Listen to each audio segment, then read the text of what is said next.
Good morning guys. मेरा नाम हिमेश निशान है एंड मेरा गोल है यूपीएससी 2027। मेरा ऑप्शनल है एंथ्रोपोलॉजी एंड आज हम लोग उसके नेक्स्ट लेक्चर में घुसते हैं। आज हम लोग पढ़ेंगे बायोलॉजिकल फैक्टर्स इन एवोल्यूशन।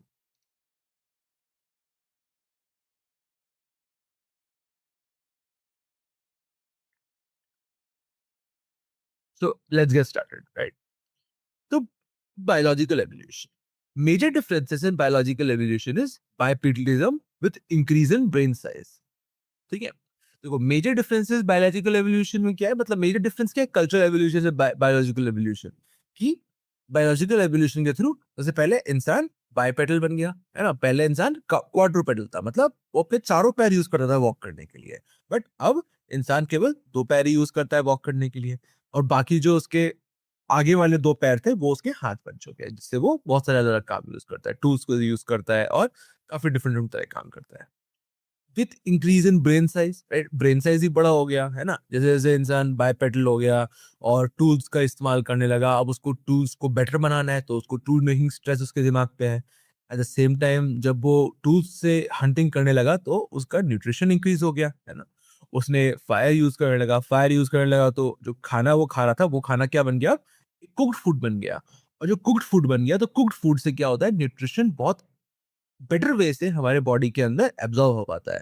तो इस चक्कर में क्या हुआ, अचानक से ब्रेन को न्यूट्रिशन का सप्लाई इंक्रीज हो गया, और जैसे ही ब्रेन को न्यूट्रिशन का सप्लाई इंक्रीज हुआ, विद द सेम टाइम उसके ऊपर अभी टूल बनाने के लिए और अदर काम करने के लिए प्रेशर है, तो क्या हुआ, ब्रेन का साइज इंक्रीज होने लगा। तभी तो कल हमने पढ़ा था ना कि ब्रेन का साइज इंक्रीज हुआ तो स्कल का साइज इंक्रीज हो गया, स्कल का साइज इंक्रीज हो गया तो फिर अब विमेन के जो पेल्विक होता है उसका साइज इंक्रीज होने लग जाता है, ताकि जो बड़ा हेड है वो उसको बेबी का जो बड़ा हेड होगा उसको वो अम, अपने वजाइना से बाहर निकाल पाए। हम्म, अब देखो मेजर डिफरेंसेस, तो और क्या-क्या चीजें होती हैं जिसमें बायोलॉजिकल एवोल्यूशन होता है ना, तो क्या-क्या हुआ है हमारे ह्यूमंस में पास्ट से अभी तक। पहला क्या है, डिक्रीज इन प्रोग्नेथिज्म। अब प्रोग्नेथिज्म क्या होता है, जैसे कि अगर आप लोगों ने डॉग को देखा होगा तो डॉग का फेस सामने से ऐसे प्लेन तो नहीं होता है ना। उसका क्या होता है, ये जो सामने वाला ये जो मुंह वाला इलाका होता है उसका, वो ऐसे बाहर की तरफ निकला हुआ रहता है ना। डॉग का फेस कैसे होता है कि मतलब उसके आईज होते हैं, फिर उस पे उसकी नोज और उसका जो दांत होते हैं वैसे बाहर की तरफ निकले हुए होते हैं, है ना। ऐसे बाहर की तरफ यूज स्नाउट होता है उसका, डॉग का। उसको हम लोग प्रोग्नेथिज्म कहते हैं। तो अब जैसे आप देखोगे कि जो बंदर होते हैं, बंदर का भी प्रोग्नेथिज्म होता है बट कम होता है हम लोग का। जैसे सबसे कम होता है लंगूर का, है ना, जो काले मुंह वाला लंगूर होता है। उसको आप देखोगे होते उसका उसका फेस तो ऑलमोस्ट फ्लैट होता है, ऑलमोस्ट ह्यूमन जैसा होता है। बट फिर अगर आप चिंपैंजीज को देखोगे या गोरिल्लास को देखोगे तो उनके अंदर आपको प्रोग्नेथिज्म साफ-साफ दिखेगा आपको, उनके फेस में प्रोग्नेथिज्म कि उनके दाँत और वो कैसे बाहर की तरफ आ रहे हैं, राइट? और वो लोग उसको अभी भी यूज़ करते हैं हंटिंग के लिए या अटैक करने के लिए, कुछ करने के लिए। डाउनशिफ्ट ऑफ फोरम मैग्नम, मैंने कल ही बताया था आप लोगों को फोरम मैग्नम क्या होता है। फोरम मैग्नम क्या होता है? वो लोकेशन जहाँ पर स्पाइनल कॉर्ड हमारे स्कल से जुड़ता है ना? तो पहले जब इंसान क्वाड्रूपेडल था तब जो फोरम मैग्नम था वो हमारे अ, स्कल के बैक ऑफ द स्कल, मतलब अपने सिर के पीछे वाले इलाके में वहाँ जुड़ा होता था। क्यों? क्योंकि उस समय अ तभी मतलब आप क्वाड्रूपेडल होने के बाद भी आगे देख सकते हो, है ना? बट जैसे-जैसे इंसान क्वाडपेडल से बाइपेडल होता गया, वैसे-वैसे क्या हो गया, जो फोरम मैग्नम की पोज़ीशन है, वो भी बैक ऑफ द स्कल से बेस ऑफ द स्कल की तरफ शिफ्ट होने लगी। इसीलिए आज आज हम लोग 2 पैरों पे खड़े होने के बाद भी हमारा जो पूरा फेस है, वो हम लोग सीधा अपने नेक और स्पाइनल कॉर्ड के ऊपर रख सकते हैं, है ना? Straight spine, right? अब लिसन, लेट्स डू दिस, है ना। मैं आपको प्राइमेट स्पाइन और ह्यूमन स्पाइन के बीच में डिफरेंस दिखाता हूँ।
आपको यहाँ पर दिख रहा है?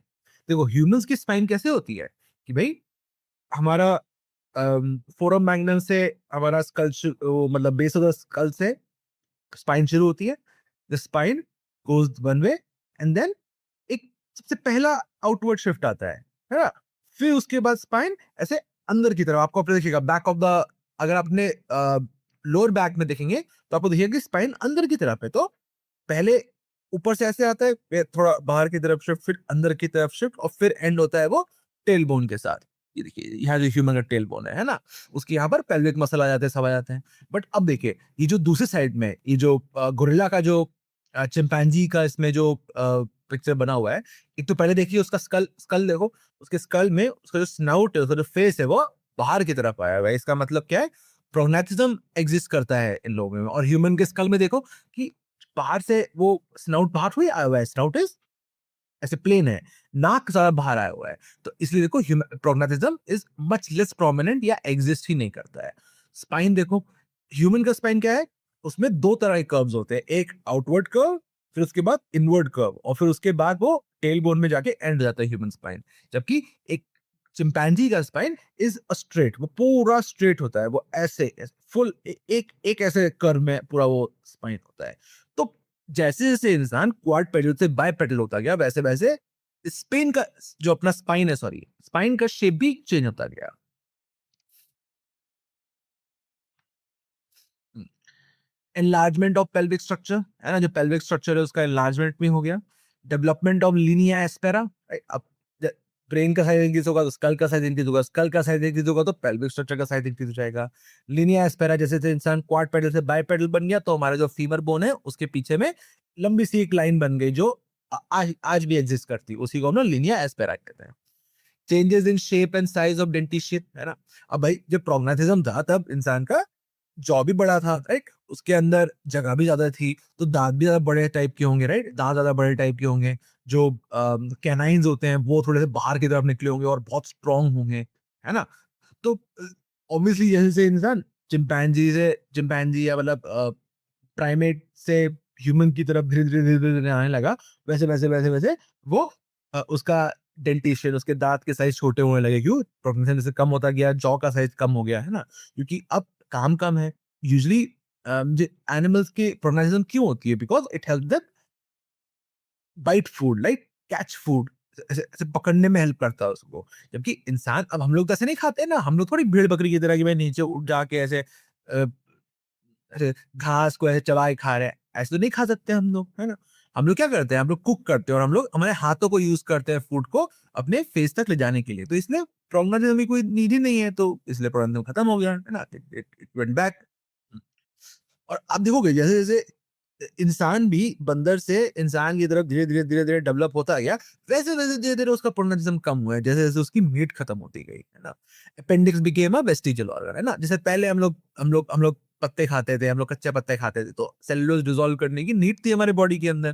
बट जैसे-जैसे हम लोग कुक्ड फूड खाने लगे, हम लोग बाइपीडियल बन गए, है ना? हम लोग थोड़ा मतलब सिर्फ़ सिर्फ़ पत्ता-वत्ता नहीं खाते थे, तो वैसे-वैसे अपेंडिक्स का नीड भी खत्म होने लगा।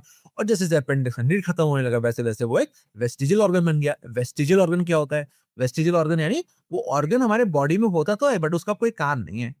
कुछ नहीं करता, वो बस पड़ा रहता है ऐसे ही। तो अब क्या होगा धीरे-धीरे एवोल्यूशन देखेगा, एवोल्यूशन रियलाइज़ करेगा कि भाई ये तो वेस्ट है ना? फालतू जगह खा रहा है ये तो, कोई काम-वाम भी नहीं करता है। तो क्या करेगा एवोल्यूशन? उसको आउट कर देगा, है ना? निकाल देगा उसको एवोल्यूशन से। कुछ समय बाद वो आना ही बंद हो जाएगा, जैसा अभी हो रहा है एकदम एग्ज़ैक्टली। देखो, ऑर्गेनिक एवोल्यूशन क्या होता है? Evolution means change in progress directions और changes with modification and adaptation. Evolution का मतलब क्या होता है? ऑर्गेनिक एवोल्यूशन है नहीं कि भाई अम, एकदम अच्छे बेसिक वे में या एक लाइफ फॉर्म का एवोल्यूशन कैसे होता है ना? एक लाइफ फॉर्म का एवोल्यूशन क्या होता है जो ऑर्गेनिक मैटर से बना होता है। ऑर्गेनिक मैटर यानी कार्बन बेस्ड मैटर से। तो एवोल्यूशन का मतलब होता है चेंज इन प्रोग्रेस डायरेक्शन या चेंज विद मॉडिफिकेशन और एडेप्टेशन। अब इसे मैं इसमें एग्जांपल देता हूँ। जो कैंगरूज़ कैंगरूज़ आपने देखे होंगे, है ना? कोआलास देखे होंगे आपने, है ना? सारे जो मार्सुपियल एनिमल्स होते हैं जो ऑस्ट्रेलिया में रहते हैं। तो पहले लोगों को लगता था कि मोस्टली जो मार्सुपियल एनिमल्स हैं they are found in Australia only, तो वहाँ के नेटिव्स होंगे। बट बाद में जब इनकी हमने हिस्टोरिकल स्टडी की तो पता चला कि they are not natives to Australia, वो नेटिव थे साउथ अमेरिका के, नॉर्थ अमेरिका से। फिर क्या हुआ कि आइस एज आ गया था बीच में, है ना? मैंने को बताया था ना कि अराउंड ओनली 12,000 ईयर्स अगो या 10,000 बीसी के अराउंड ही एटमॉस्फेयर इस तरीके से चेंज होने लगा कि इंसान केव से बाहर निकल के अ, खुले में लाइक एग्रीकल्चर कर सकता है। इसीलिए सबसे पहले हम लोग को फार्मिंग का एविडेंस भी 10,000 बीसी के अराउंड ही मिलता है। तो फिर अचानक से ऐसा क्या हो गया? अचानक से 10,000 बीसी में से चेंज क्या हो गया कि भाई लोग फार्मिंग करने लगे, उससे पहले नहीं कर रहे थे? क्या हुआ? एनवायरनमेंट बदल गया, है ना? अचानक से अब सिचुएशन ऐसी बन गई कि अब बारिश कम होने लगी, सर्दी-गर्मी प्रॉपर टाइम पे होने लगी, जिससे कि इंसान एक नॉर्मल लाइफ जी सकता है फार्मिंग करके और एक बाहर अपने गाँव में अपनी खुद की लाइफ क्रिएट करके, है ना? तो अब जिस तरीके से उसका एनवायरनमेंट बदला, उसके हिसाब से उसने अपना तौर तरीका बदल दिया, जीने का तरीका बदल दिया और इस चक्कर में उसका एवोल्यूशन उस तरीके से होगा, है ना? अब उसका एवोल्यूशन किस तरीके से होगा कि वो फार्मिंग करने के लिए बेटर हो पाए। According to Charles Darwin, organic evolution is descent with modification, means living beings modify and adapt according to every changing environmental needs. Consequently, it will change in the gene tree. है ना? Obviously, यही यही बात है। देखो ये Charles Darwin ने क्या किया था? चार्ल्स डार्विन ने अपना जो पूरा जो एवोल्यूशन उसने जो एवोल्यूशन की जो उसने स्टडी की, वो उसने कहाँ पर की थी? वो उसने की थी गैलापागोस आइलैंड में, जो साउथ अमेरिका से मतलब पैसिफिक आइलैंड साइड पे है, साउथ अमेरिका के बॉर्डर के पास में, है ना? ये आइलैंड में ही यहाँ पर हम लोग को बहुत फेमस फिंचेस मिलती है। फिंचेस एक तरह की बर्ड होती है जिसको हम लोग फेमसली डार्विन्स फिंचेस भी बोलते हैं, क्योंकि डार्विन ने उन्हीं को स्टडी करके बताया था कि फिंचेस का एवोल्यूशन कैसे हुआ है ना? अब एक Finch is a fairly common bird, बहुत जगह मिलती है। तो जब डार्विन गया, डार्विन ने जाके देखा कि भाई ये आइलैंड की फिंचेस को जब स्टडी किया तो उसने देखा कि आइलैंड की फिंचेस थोड़ी डिफरेंट है बाकी फिंचेस से। मतलब उसका जो ऊपर में जो कोट का कलर है ना? उसका जो बीक का शेप है ना? उसका जो है वो थोड़ा थोड़ा डिफरेंट है नॉर्मल फिंचेस से। उसने देखा कैसे डिफरेंस है वो नॉर्मल फिंचेस से? तो उसने देखा कि इनका जो कोट कलर, इनका जो बीक शेप है और ये सब है, दैट इज़ वो is more good at concealing himself, है ना? जैसे उसको अपने आप को छिपाने में वो ज़्यादा हेल्प करता था उस आइलैंड के लिए। मतलब अगर कोई बाहर से फिंच आप लेके आ जाओ, तो वो फिंच प्रोबब्ली उस फिंच का जो कोट कलर होगा या वो होगा, वो वोंट बी दैट कैमोफ्लेजिंग, है ना? उतना अच्छा कैमोफ्लेजिंग नहीं होगा उस आइलैंड के हिसाब से। बट वो जो जो उस आइलैंड पे जो फिंच रहती है ना, गैलापागोस आइलैंड पे जो लाइक जनरेशन से जो फिंचेस रह रही हैं, वो फिंचेस ज़रूर इस तरीके से इवॉल्व हो चुकी है कि उनका जो कलर है वो उनको कैमोफ्लेज करने में हेल्प करेगा, पर्टिकुलरली ऑन दैट आइलैंड, है ना? इसीलिए वो ज़्यादा सर्वाइव भी की वो वाली फिंचेस, राइट? तो एनवायरनमेंट के हिसाब से एडेप्टेशन और उसके हिसाब से चीज़ें बदल जाएँगी और उसका जो जीन ट्री बदल जाएगा, है ना? अब जो वहाँ पर जो रहने वाली जो जो लिनिएज है फिंचेस का, जो गैलापागोस आइलैंड पे रहती है, उनके पास ये स्पेसिफिक जीन म्यूटेशन है बाकी फिंचेस के अलावा, कि उनके पास ये इस तरह के स्पेसिफिक स्पेसिफिक कैमोफ्लेजिंग कलर्स भी हो सकता है। जीनोटिपिकल फीचर, फिनोटाइपिकल फीचर, देखो बहुत सिंपल चीज़ है। जीनोटिपिकल मतलब नाम में ही जीनोम है ना? जेनेटिक तो मतलब जीनोटिपिकल फीचर्स यानी कि आपके जीन्स जो है उसके अंदर क्या फीचर्स है, आपके जीन्स के क्या फीचर्स हैं, है ना? फिनोटाइपिकल फीचर्स यानी आपका फिजिकल फीचर कैसा है, मतलब आपका बाहर में दिखने में कैसा है। अब देखो, जीन से ही आपका फिनोटाइपिकल फीचर्स समझते हैं और हम लोग फिनोटाइपिकल फीचर्स है जीन्स को समझते हैं। तो समझ नहीं, ये दोनों चीज़ें इंटरकनेक्टेड हैं, बट ये दोनों चीज़ें सेम नहीं है। फिनोटाइपिकल फीचर्स यानी जो हमारा फिजिकल अपीयरेंस है आपके सामने, है ना? दूसरे के सामने अपनी आँखों से जो दिखता है। और जीनोटाइपिकल फीचर्स क्या होते हैं कि भाई अपना जेनेटिकल स्ट्रक्चर क्या है, हमारे जीन्स का स्ट्रक्चर क्या है, जो जीन की स्टडी करते हैं, जब हम लोग क्रोमोसोम की स्टडीज़ करते हैं, वो कैरोटाइपिक एनालिसिस करते हैं, तो उसके अंदर सॉरी मैंने आपको बताना ही भूल गया, कैरोटाइपिक एनालिसिस ये भी एक चीज़ है, हम लोग अभी फिजिकल में हम लोग और डीप में इसको पढ़ेंगे जब हम लोग सारे के सारे डाउन सिंड्रोम, पटाउ सिंड्रोम, है ना? सारी जो जो अलग-अलग जेनेटिक डिजीज़ है, इसको हम लोग डीपली पढ़ेंगे। क्यों?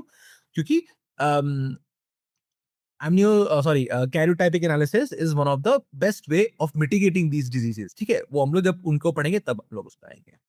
तो देखो, जीनोटिपिकल फीचर है genetic structure of the body, है ना? कि भाई जीन का स्ट्रक्चर क्या है बॉडी का, तो वो जीनोटिपिकल फीचर्स के अंदर आएगा।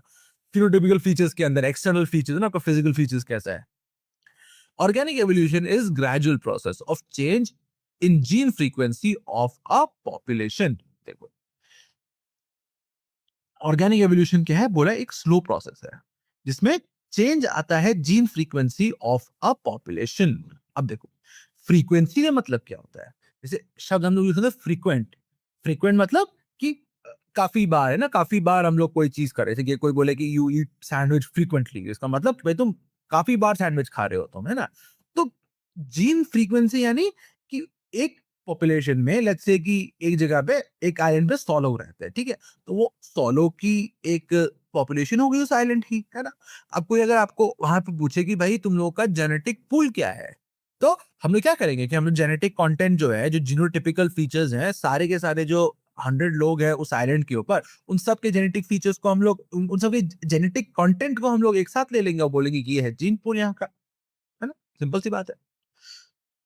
तो अब एक जीन पूल के अंदर कोई एक तरह का जीन कितने कितने हद तक आता है, मतलब कितना ज्यादा हाई चांस है उसके इंसिडेंस होने का, उसको हम लोग बोलते हैं जीन फ्रीक्वेंसी.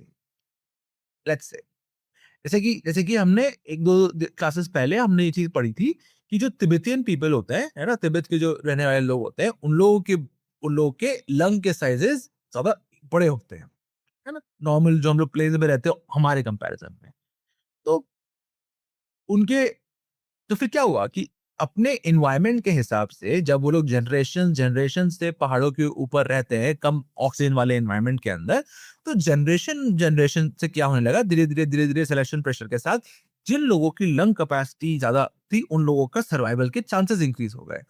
तो अब जब उन लोगों के सर्वाइवल के चांसेस इंक्रीज हो गए तो सिलेक्शन प्रेशर होगा क्योंकि वही लोग ज्यादा रिप्रोड्यूस करेंगे, तो सिलेक्शन प्रेशर के अकॉर्डिंग इस जीन की जो फ्रीक्वेंसी है, राइट, कि किस मात्रा में ये जीन पाई जाती है इस पॉपुलेशन के अंदर, वो चीज इंक्रीज कर जाएगी. क्यों? क्योंकि उस जीन के होने के कारण उस उस इंडिविजुअल या उस कम्युनिटी की सर्वाइवल चांसेस उस पर्टिकुलर एनवायरनमेंट में इंक्रीज हो जाएगी.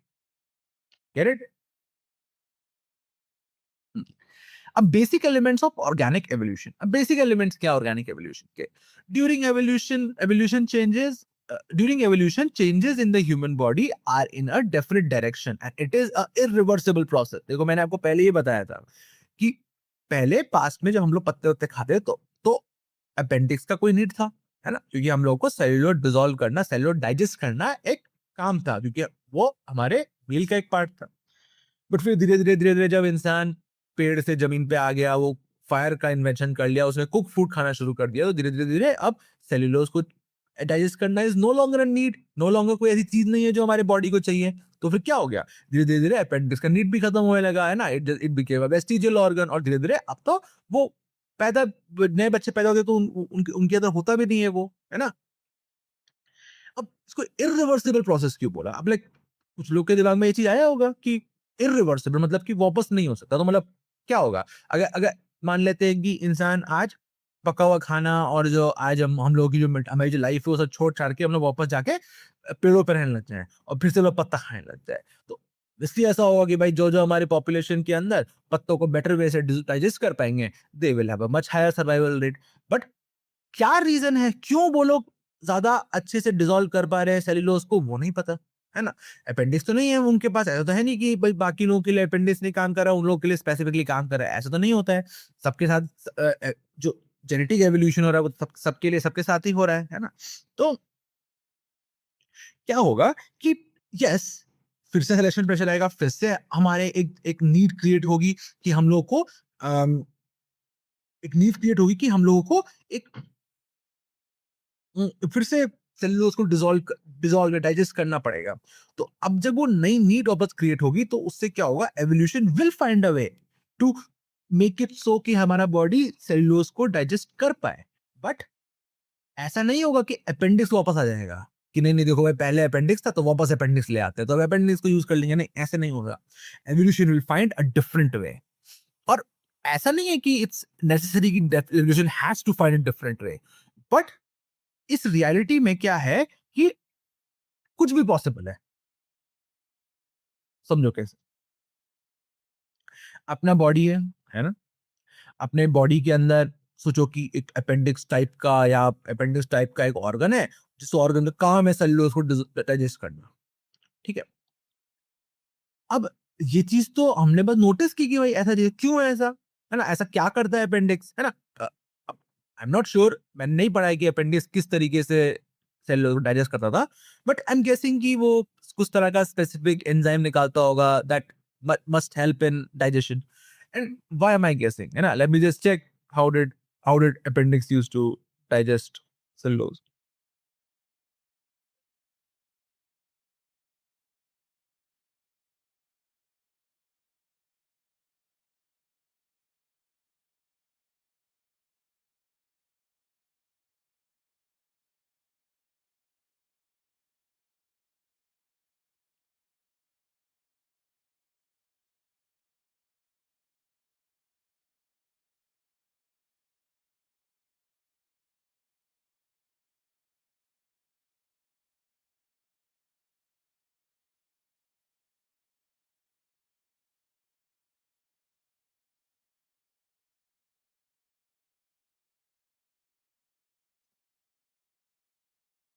सो एज इट टर्न्स आउट कि अपेंडिक्स अपने अपने में वाज़न्ट ऑर्गन जो डिसॉल्व करता था, वो क्या था, पार्ट था एक बिगर ऑर्गन का, जिसको हम लोग सीसम बोलते हैं, CECUM, ठीक है, हम लोग उसको सीसम बोलते हैं।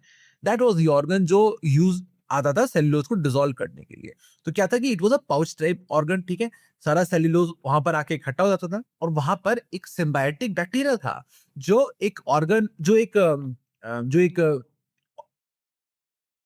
एक एंजाइम होता है जिसको हम लोग सेल्यूलेज बोलते हैं, उसको वो रिलीज करता है। तो ये सेल्यूलेज एंजाइम के थ्रू हम लोग सेल्यूलोज को डिसॉल्व कर पाते थे। ओके, तो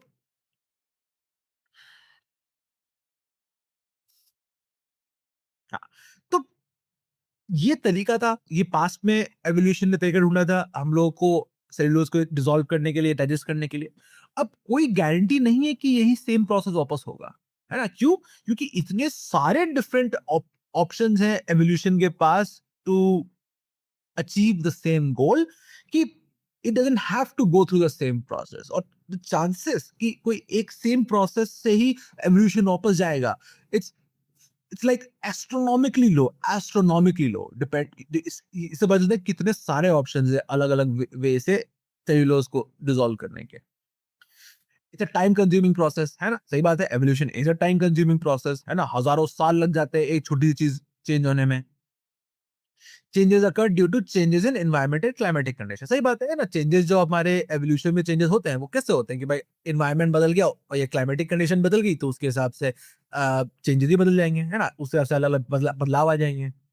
evolution with multiplication of organ proliferation create new सब स्पीशीज इन एनिमल्स, है ना। ये चीज की भाई क्या हुआ कि जब मार्सुपियल जो साउथ अमेरिका थे, वो प्रॉब्ली एक ही कोई स्पीशीज होगी मार्सुपियल्स की जो साउथ अमेरिका से जब आइस एज आ गया था, तब क्या हुआ था, एंटार्क्टिका से जुड़ गया था साउथ अमेरिका भी और ऑस्ट्रेलिया भी।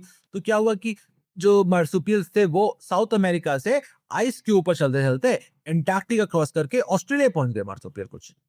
तब वहां पर और फिर उसके बाद ऐसे खत्म हो गई, तो वो आइस बेज मेल्ट हो गया, तो वो मार्सुपियल्स लोग ऑस्ट्रेलिया में अटक गए। इसीलिए ऑस्ट्रेलिया में इतने सारे कैंगरू और अलग अलग तरह के मार्सुपियल आपको एनिमल्स मिल जाएंगे। फिर क्या हुआ कि अब जब वो अलग-अलग जगह पे ऑस्ट्रेलिया में रहने लगे, तो क्या हुआ, कुछ लोग डेज़र्ट में रहने लगे, कुछ लोग अपना जो ऑस्ट्रेलिया के ऊपर में जो ट्रॉपिकल एवरग्रीन फॉरेस्ट है, वहाँ रहने लग जाएँगे, कुछ लोग कोस्टल एरिया में रहने लग जाएँगे, कुछ लोग अपने डिफरेंट टाइप का जो होगा वहाँ पर कोई एनवायरमेंटल कंडीशन है, तो वहाँ पर रहने लग जाएँगे वो लोग। तो और उसके उसके हिसाब से वो लोग कुछ-कुछ स्पेसिफिक एवोल्यूशन होंगे उस एग्ज़ैक्ट नीश ऑफ एनवायरनमेंट के अंदर डेवलप होने का, जो वो डेवलप कर लेंगे, जिससे क्या होंगे, कुछ सब स्पीशीज क्रिएट हो जाएंगी, डिफरेंसेस क्रिएट होने देंगे marsupials of one place to the other place, और धीरे धीरे उससे नई सब स्पीशीज एनिमल के अंदर क्रिएट हो जाएंगी, है ना। देखो ऐसे ऐसे ही काम करता है एवोल्यूशन। अब देखो, जो थ्योरीज है हमारे पास एवोल्यूशन की, उनको हम लोग तीन पार्ट से पढ़ते हैं, pre Darwinian, Darwin, post Darwin. Post Darwin theories क्या होती है, सिंथेटिक एवोल्यूशन मॉडल, है ना, ये सब अभी इसके बाद ही हम लोग पढ़ना शुरू करेंगे ये चीजें। चलो हम लोग ये इसको एक नए सिरे से अगले वीडियो से शुरू करेंगे। Thank you guys.